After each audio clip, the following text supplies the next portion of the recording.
This is Investment Perspectives with Brad Kimes. Daily live streaming interactive featuring Mrs. Backup. Subscribe, hit the notification, smash the likes. Now, here's Backup Brad Kimes. Come on in.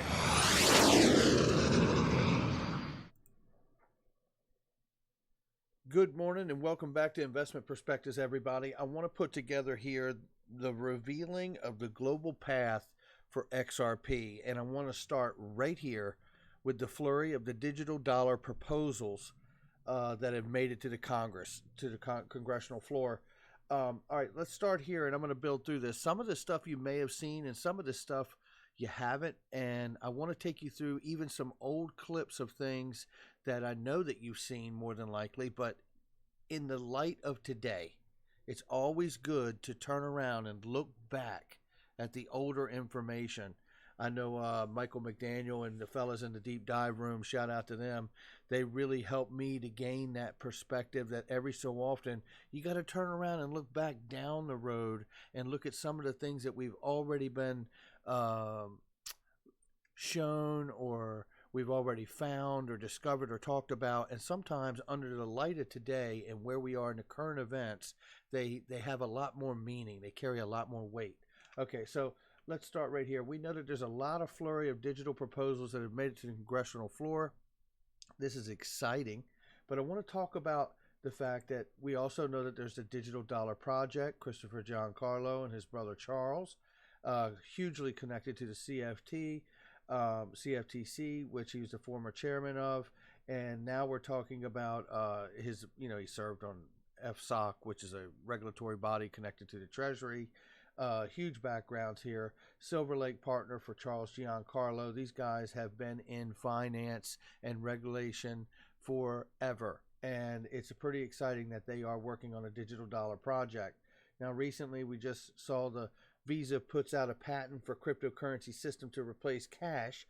Now, I do want to temper this because even though they have a patent out here, Jake Travinsky in this particular article does remind us of a very important point, is that they didn't invent the cash. So you have to keep in mind that, you can't patent something you didn't invent or that isn't new. So Visa's patent application has to be so narrow that even if it is issued, it won't be much use even if it was enforceable. Finance incumbents won't be able to use patent law to stop the crypto industry.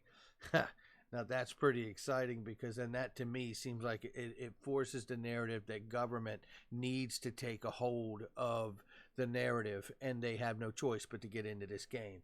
And I think that's exactly what we're seeing. Now, I talk about on this channel all the time like a flow or an order in which regulation or ideas come out and are like handed down. And the way it works is things come out on a regulatory level from the international side, and then it trickles down from there to the respective countries. If you notice, there was a clip last year before all of this digital dollar talk started from Mark Carney, and he was in Jackson Hole, Wyoming, talking to the Fed and other banking institutions. And there he was actually giving a speech where he talked about replacing the dollar as the global reserve currency last year, late last summer last year. And then we start to see this flurry of activity of digital dollar project, right? How to fix the dollar, all these digital dollar proposals now this year making its way to the, congressional floor.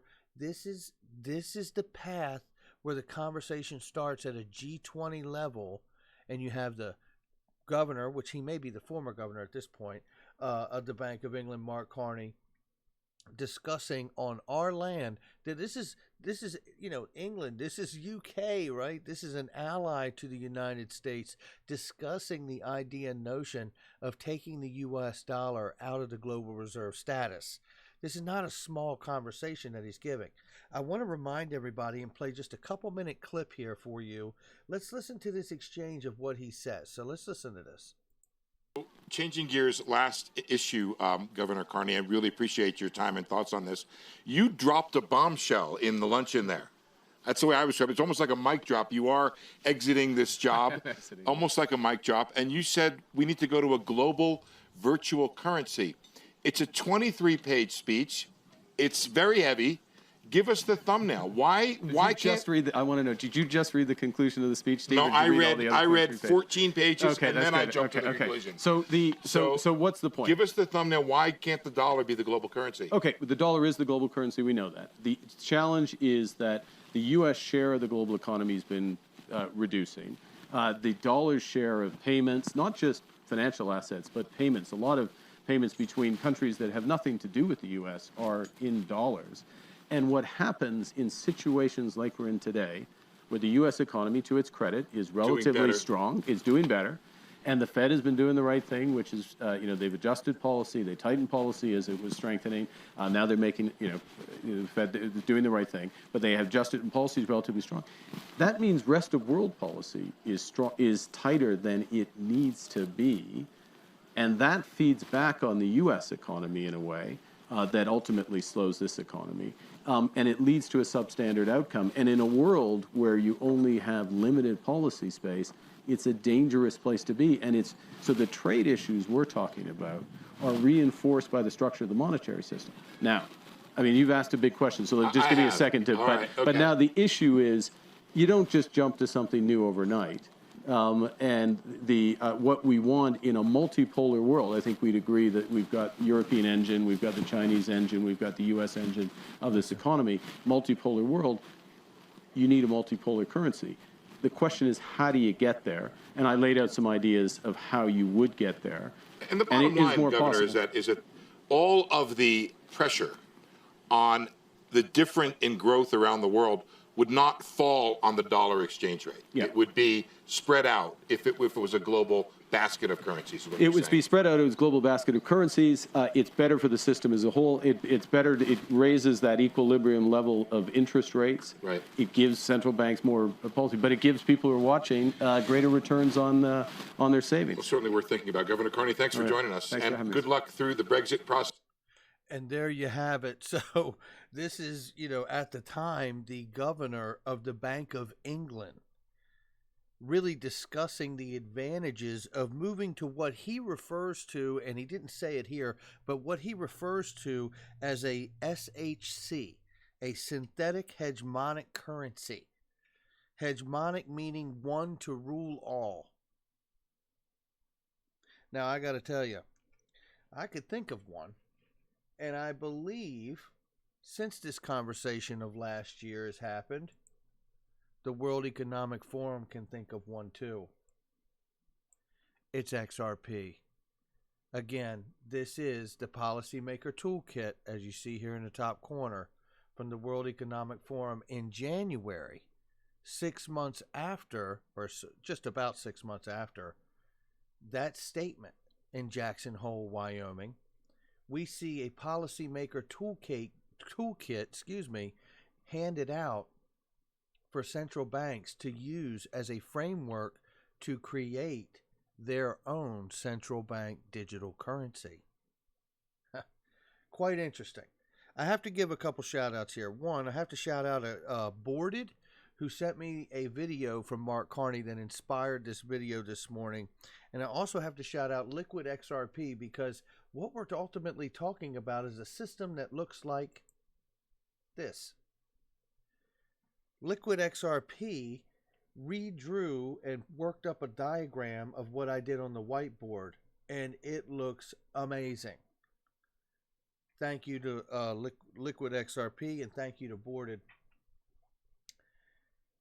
This diagram is what they're working towards with this framework, and what we see happening with a flurry of digital dollar proposals to get the CBDC for the digital dollar straightened out. When we look at what his remarks were, I think it becomes more revealing, not just of Mark Carney and what he was saying, but I think the larger narrative is that I don't believe Mark Carney's the only one that's been saying it. Because just months later, at the World Economic Forum, we saw the framework for central bank digital currencies released. Then we take a look at how do you get to a path of this nature where XRP could literally be so liquid that it could be used to settle every currency and global supplement of trade across the planet. Then Emi Yoshikawa puts this article out about applying the disruptive innovation theory to cross-border payments. I'm not going to read this whole thing to you other than to show you the graph, and the gist of this is that technology and innovation starts from the bottom up. The large market makers in any area of industry don't start out using the technology that changes the face of that industry. It starts from the bottom and works its way up. And that's exactly what they're showing you here in this diagram. And here again you see it, the low end of the market, mainstream, and the high end of the market. What we're really talking about here is the summation of this article, which really says here, and I'll actually show you right here. So disruptive technology initially takes root in the lower end of the market. As its performance improves, moves up the mainstream and the higher end markets. Now, if you come down here, find this really quickly here. Okay, so here we go right here. Another reminder of where they're at in this particular chart. Low end, mainstream, high end of the market. And what they talk about here is in the cross-border payments industry, we are currently at an important inflection point. Established financial institutions that leverage RippleNet's on-demand liquidity service today set the stage for tomorrow's global payment industry. They are basically saying that we are at the low end of the market where we're about to go mainstream, and then it will be nothing but upside from there, at least in the remittance industry as far as this article goes. What they don't discuss in this article to go along with the disruptive innovation theory is exactly what we've covered here as well.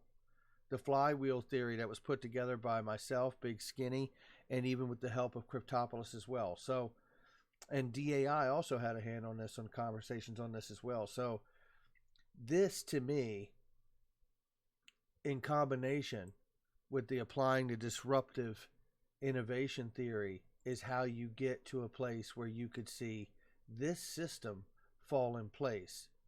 And is it just us thinking it? I don't think so.